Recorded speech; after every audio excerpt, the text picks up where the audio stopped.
안녕하십니까. 저는 천복궁교회 소속 원로 목사 김계정입니다. 이 귀한 시간에 제 삶의 일단을 간증할 수 있게 되어 무한한 영광으로 생각합니다. 오늘은 참부모님을 직접 모시고 사는 세대의 사명이라는 제목으로 제가 남미 빤따날 지역에서 참부모님을 모시고 낚시 수련을 하면서 겪었던 소중한 체험의 일단을 보고하고자 합니다.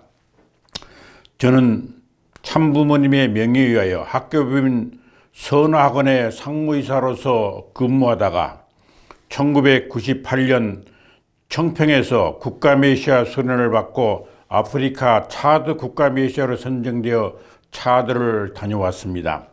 그곳에서 세계평화 통일 천주연합 차드 창설대회를 성공적으로 개최하고 축복가정당 120가정씩을 찾아 세우는 활동을 하다가 일시 한국으로 귀국하였습니다. 차대 축복가정들에게 필요한 신규 축복가정을 확보하게 하고도 남은 인원의 명단을 참부모님의 허락하에 일본 식구들에게 양도하게 한 작업을 하려고 차드에 제 짐을 대부분 남겨둔 채 일시 귀국하였던 것입니다. 그 작업을 마무리 짓고 차드로 다시 가려는 준비를 하고 있던 차에 선교본부의 장국장으로부터 임진 차대에 가는 것보다 참 아버님의 명예에 의한 것이니 지금 당장 남미 브라질과 빤따날 사이에 위치한 빤따날에 가서 파라과이 사이에 있는 빤따날에 가서 제1차 국가메시아 40일 빤따날 낚시 수련회에 참석하라는 전화를 받았습니다. 나는 국가메시아로서 임진 차대에 가야 한다고 하니 장국장은 참 아버님의 지시를 따르는 것이 급선무라며 빤따날로 가기를 재삼 독촉하였습니다. 할 수 없이 급히 준비하여 브라질행 비행기에 몸을 실었습니다. 한국에서 브라질 상파울로까지 가는데도 비행기 안에서만 꼬박 24시간 내지 26시간을 비행하여야 합니다. 그러나 상파울로가 최종 목적지가 아니고 그곳에서 다시 지방 항공편을 타고 2시간여를 더 가서 다시 버스로 3시간 정도를 가야 하는 먼 길이었습니다. 낚시를 해야 하는데 워낙 급하게 일을 추진하다 보니 낚시 도구도 한국에서 준비하지 못하고 미국 뉴욕에서 대충 준비해야 했습니다. 저로서는 브라질 여행과 낚시 수련이 빤따날이 처음은 아니었습니다. 학교변 선화학원에서 상무로 재직하는 동안 원리를 간추려 중고교용 종교교재를 만들어 정부로부터 거민정 교과서로서 공인을 받아 선화 중학교 고등학교와 선정 중학교 고등학교에서 학생들을 가르친 적이 있습니다. 통일의 원리가 국가에서 인정하는 교재로 채택된 첫 사례입니다. 그 책을 가지고 뉴욕의 뉴욕가 호텔에서 참 부모님을 찾아뵙고 그 자초지종을 보고할 기회가 있었습니다. 참 아버님께서는 아주 기뻐하시면서 가져간 교재 몇 질에 손수 사인을 해 주셨습니다. 그리고 나와 같이 남미 여행을 가자고 하시어 브라질, 아르헨티나, 우루과이 3개국을 여행한 적이 있습니다. 그때 브라질의 자리진 농장에 들였을 때는 참부모님께서 사용하시는 집 한 채를 빼고는 아무 건물도 없었습니다. 그래서 일행은 농장 한 켠에 텐트를 치고 잠을 청해했던 적이 있습니다. 브라질에 일찍 선교한 김영태 선교사께서 상파울로 중심가에 6층 규모의 상당히 큰 해변부 건물을 마련해 열심히 활동하고 계셨습니다. 그때도 참 부모님을 모시고 아르헨티나의 휴양지에서 낚시를 즐겼던 적이 있습니다. 그러나 수년 후 국가메시아 빤따날 낚시 수련회차 다시 찾아간 자리진 농장에는 수련소와 숙소들이 제법 잘 갖춰져 있었고 스텝 진영도 잘 꾸려져 있었습니다. 지금의 윤종로 회장께서 수련소장으로서 수고하고 계셨고 김윤상 원장께서 농장 일을 책임지고 계셨습니다. 하루 일정은 새벽 5시경 기상하여 아침 식사를 챙겨 먹고 날이 밝으면 빤따날은 브라질과 파라과이 사이에 있는 그 빤따날은 브라질과 파라과이 사이에 있는 파라과이 사이에 있는 양국의 국경 경비원 군함이 오고 가는 넓은 그 파라과이 강을 중심으로 형성된 큰 대습지였습니다. 그래서 새벽 5시에 일어나서 가게 되는 그런 일정이었습니다. 그곳에 빤따날에 도착하고 보니 36가정이신 안창성 회장님, 정선 회장님을 비롯하여 72가정, 124가정, 430가정, 777가정, 6000가정 회원들, 그리고 물론 1800가정 회원들도 있었습니다. 일부 2세 36가정까지 다양한 구성원 40여 명이 한데 모이게 되었습니다. 먼저 브라질의 자르덴에 계시는 참 부모님을 아련하고 참 부모님을 모시고 빤따날로 이동하였습니다. 참 부모님께서는 수행원 일행과 함께 자가용 비행기로 직접 파라과이 소재 빤따날 수련소로 직행하셨고, 저희 수련생들은 지방 비행기와 버스 그리고 모터보트를 타고 빤따날로 집결하였습니다. 집결하고 보니 어느덧 석양햇살이 뉘엿뉘엿 넘어갈 즈음에 임시로 건축한 수련소 막사에 모여 조장 등을 선출하고 첫날의 저녁 식사에 들어갔습니다. 참 부모님의 제안에 따라 수련생 전원이 가위바위보로 조장을 결정하는데 어쩌다 보니 제가 총조장이 되었습니다. 그리고 사명일개조로 구성하는 조 편성도 마무리되었습니다. 조별로 한 척의 소형 보트를 타고 낚시 수련에 임하는 제도였습니다. 그리고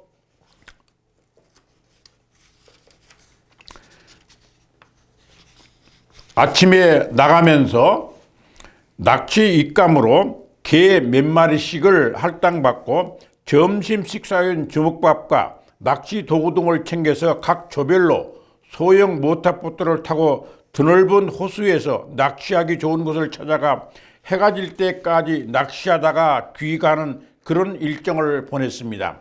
하루에 1인당 2마리 내지 5마리 정도를 잡게 됩니다. 하루 종일 수고한 것에 비하면 결코 좋은 실적을 할 수 없습니다. 우리의 수련은 낚시 실적이 있는 것이 아니라 참 부모님을 모시고 함께 정성 들이는 것이 있었으니 낚시 실적으로 일희일비할 일은 아니었습니다. 그곳에는 멧돼지와 악어는 물론 강에는 온갖 물고기 등 수족 자원이 무궁무진하게 많았습니다.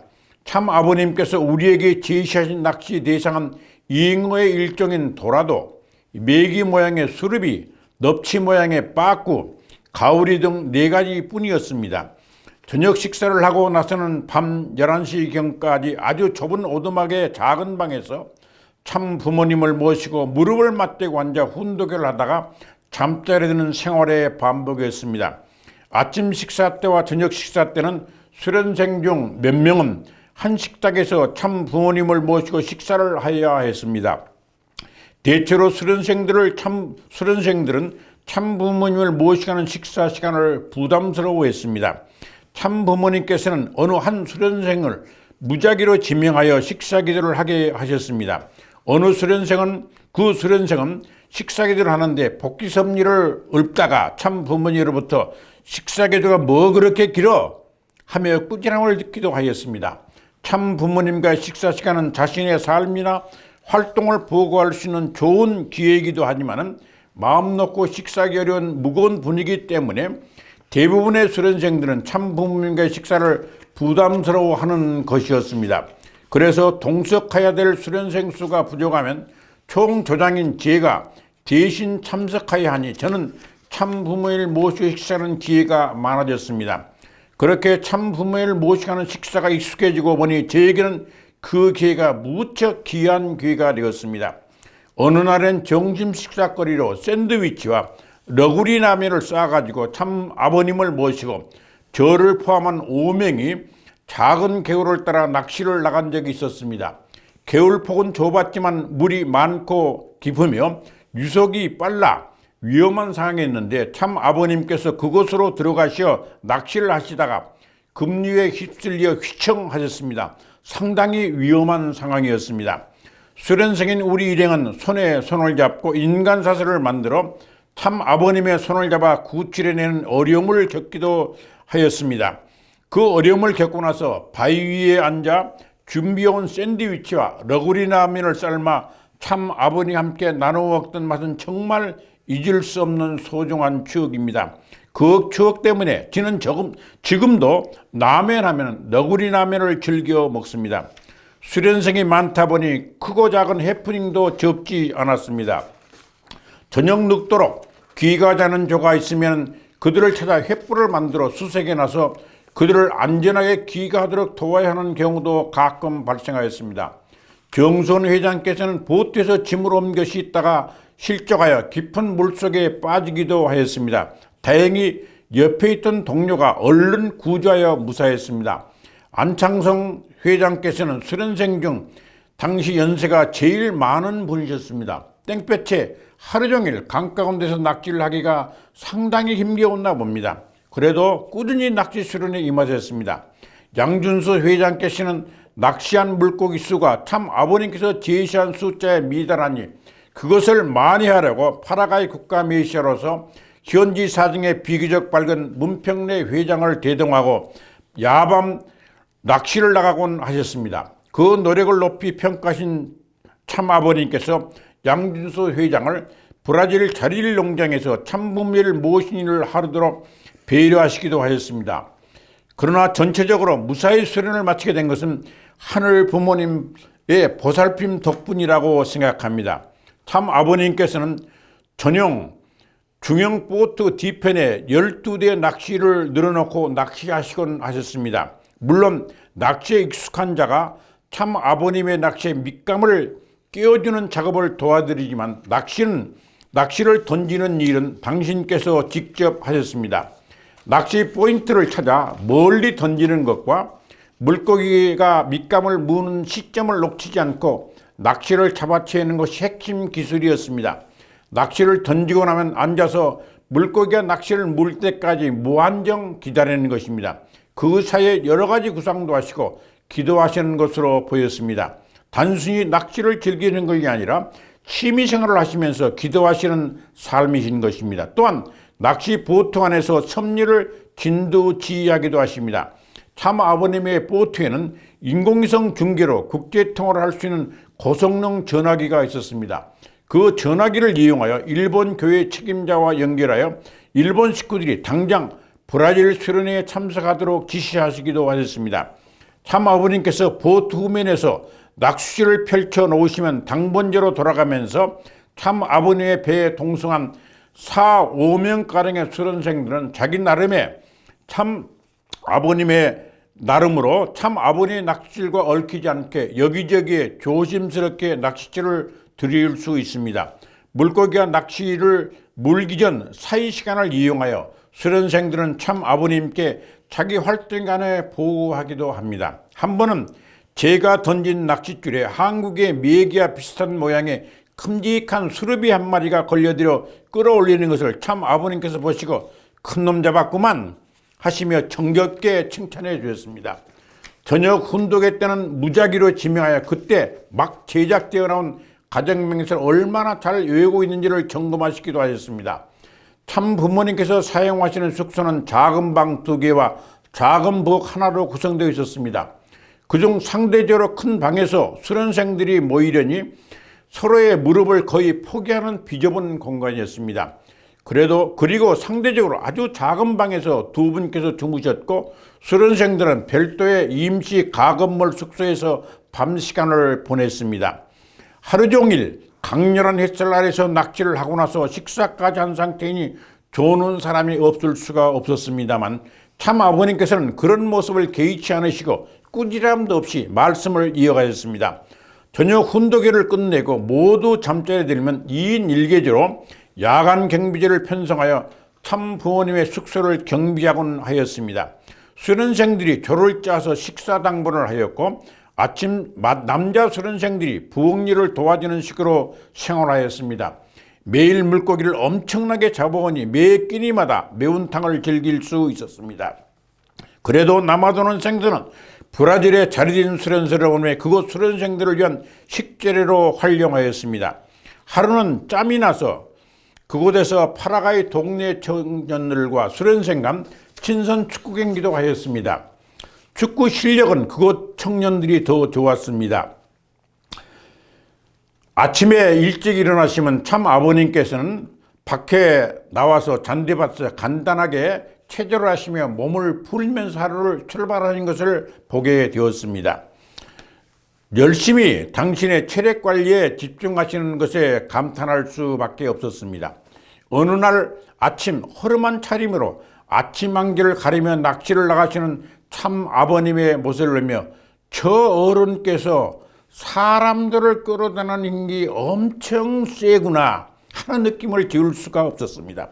그렇게 하루 종일 작은 모텔에서 참 부모님을 모시고 지내다가 저녁 식사도 같이 하고 밤늦도록 무릎을 맞대고 앉아 훈독해한 40일 동안의 삶은 수련생 모두에게 정말 소중한 경험이 아닐 수 없었습니다. 우리는 참부모님을 직접 모시고 가르침을 받으며 사는 매우 소중한 시대에 살고 있습니다. 그 가르침을 잘 받들어 전칙인 하늘 부모님의 뜻 성사를 위해 충실히 살아야 하는 책무가 결코 적지 않다고 보아집니다.